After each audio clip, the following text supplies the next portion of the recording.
Hi, I'm Robert Louis Stevenson, and I am the author of books like Dr. Jekyll and Mr. Hyde, very famous, this one. This is the one that made my name all around the world, and I think this is my favourite. Kidnapped, good book that one if you want to read an adventure story. And this one, very special one, Treasure Island, because this was the first novel I ever wrote. But today I'm not going to talk to you about my books, even though they're really, really good. I'm going to talk to you about Finding Treasure Island by Scott-Elliot, who looks quite like me, but he doesn't have a moustache.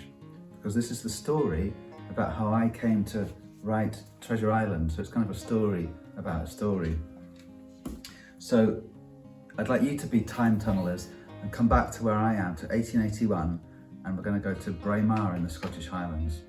It was a holiday, a summer holiday. It was me, my wife Fanny, who's American, and Sam, her stepson, who was only 13, and then my mum Maggie and my dad Tom and our maid Maggie and our dog. We all went off to Braemar for a holiday, and we took a holiday cottage called Old Mrs. McGregor's Cottage that we stayed ready for holiday.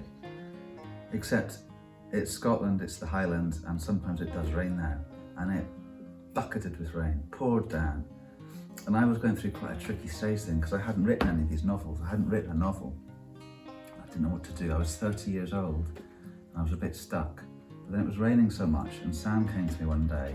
I can't do his accent because he's American. And he said to me, Lolly, because that's what he called me, Lolly, because he couldn't say Louis when we first met, when he was tiny wee.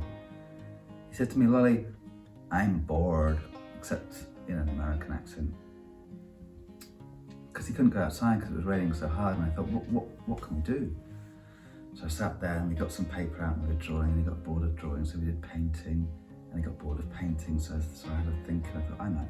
I started drawing. I got a pencil, I drew the outline of a map, and I thought I'd draw an island. I drew the island, and he was interested, what are you doing?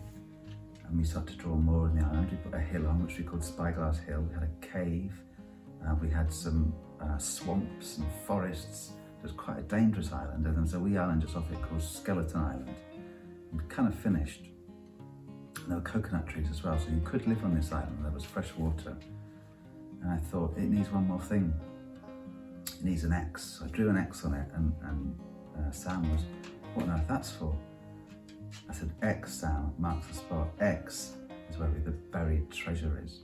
So then I grabbed the map back from him and I wrote 2 words on the bottom of the map, Treasure Island. And he loved this, and we chatted with that, and that made us, we played a game of it, and I suddenly thought, do you know what? I've always loved pirates, I've always loved adventure, and who doesn't love buried treasure? Who wouldn't like to go out and find buried treasure? This will make a great story. So I started to write a story. Long John Silver, pirate with one leg, who goes, arr. Jim Hawkins, the cabin boy, and plenty of pirates, and high seas, and a beautiful ship, and possibly buried treasure.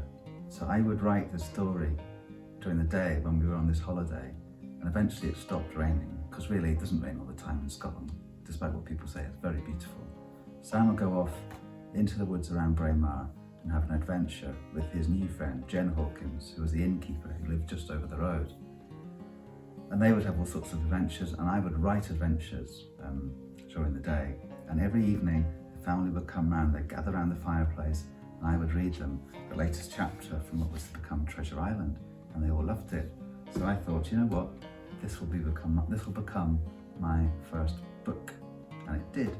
And this is the story that Scott-Elliot tells in Finding Treasure Island. It's really interesting, and it's funny reading about yourself in another book, but that was a really important moment, and people say I'm one of the greatest writers Scotland has ever had, and I think they're probably right.